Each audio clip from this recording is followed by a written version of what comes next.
Perkenalkan, nama saya Gloriana Baban dengan nomor NIM 20 30 30 20 2051 dari Program Studi Pendidikan Bahasa dan Sastra Indonesia, Fakultas Keguruan dan Ilmu Pendidikan.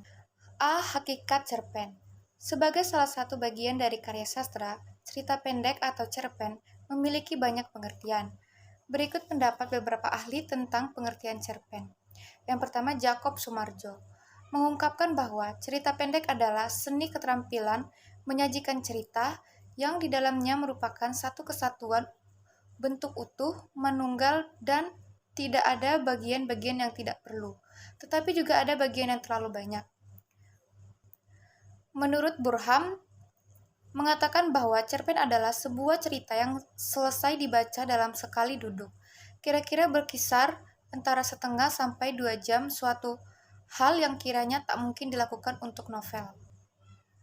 Sifat umum cerpen ialah pemusatan perhatian pada satu tokoh saja yang ditempatkan pada suatu situasi sehari-hari, tetapi yang ternyata menentukan perubahan dalam perspektif, kesadaran baru, keputusan yang menentukan.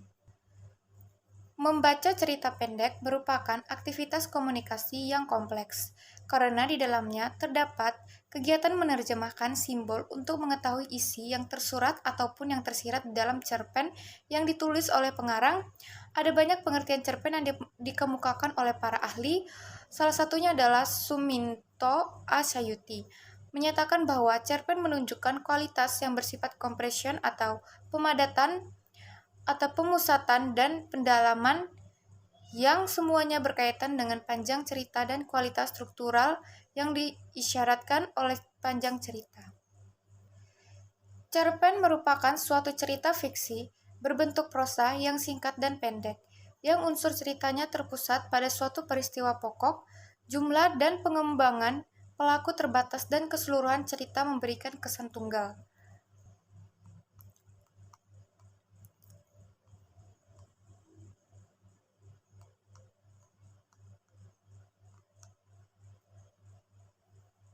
Yang keempat, latar. Yang kelima, sudut pandang. Ketujuh, gaya bahasa dan nada.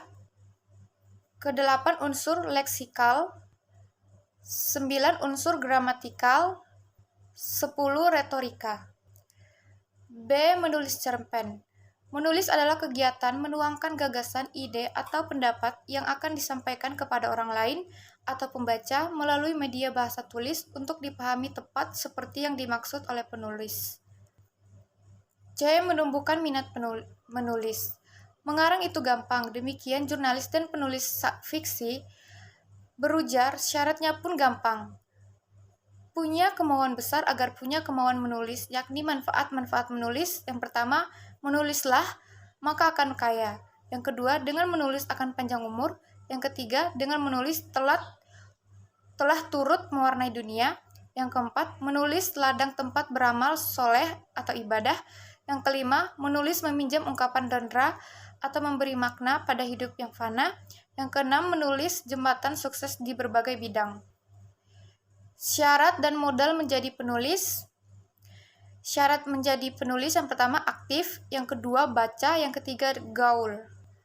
Modal penulis cerpen yaitu yang pertama penguasaan bahasa atau kaya kosakata, yang kedua memiliki kepekaan imajinasi, yang ketiga memiliki kepekaan terhadap lingkungan, sebab yang diceritakan manusia dan lingkungannya yang dilatih secara bertahap. Yang keempat, menguasai materi yang digarap. Yang kelima, konsentrasi. E. Proses kreatif. Proses kreatif setiap pengarang bermacam-macam, namun ada benang merah yang sama yang bisa kita tarik, yaitu yang pertama tahap persiapan, yang kedua tahap inkubasi, yang ketiga tahap inspirasi, yang keempat tahap penulisan, dan yang kelima tahap revisi. F. Modal pembelajaran menulis cerpen. Yang pertama teknik copy, the master atau imajinasi. Yang kedua, strategi 3M, meniru, mengolah, dan mengembangkan. Yang ketiga, metode latihan terbimbing. Yang keempat, teknik latihan terbimbing berdasarkan ilustrasi tokoh idola. Yang kelima, pembelajaran dengan media audio visual. Dan yang keenam, pembelajaran tentang quantum writing. Terima kasih.